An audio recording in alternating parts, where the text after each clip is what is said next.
Ya, kali ini saya akan bahas tentang alasan kenapa jangan usaha kuliner ya. Yang pertama adalah jangan usaha kuliner kalau misalkan kecuali kalau produk Anda itu benar-benar enak. Jadi kalau misalkan produk Anda nggak enak itu jangan jangan usaha kuliner. Karena orang akan karena orang itu mendang mending ya. Misalkan sekarang ada bakso, Anda bikin bakso, orang datang. Tapi ketika ada bakso yang lebih enak, lebih worth it, mereka akan pindah. Kayak gitu.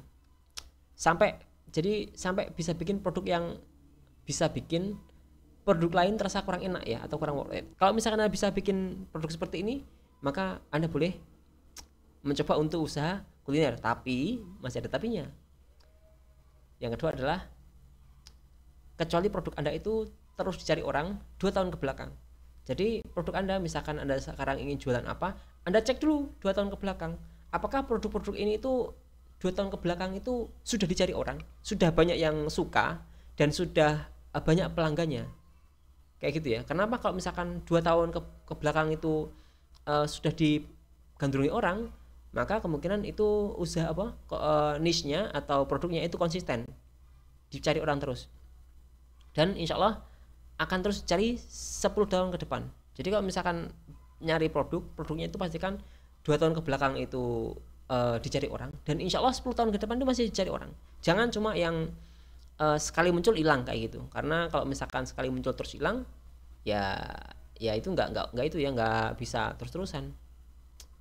Kemudian juga eh, jangan market orang yang kebutuhannya banyak tapi duitnya terbatas ya, terutama orang-orang yang sudah mungkin sudah punya keluarga tapi mereka kebutuhannya kebutuhannya banyak kayak gitu ya, mungkin untuk keluarga, untuk istri, untuk anak, untuk orang tua, untuk eh, sekolah anak dan lain-lain.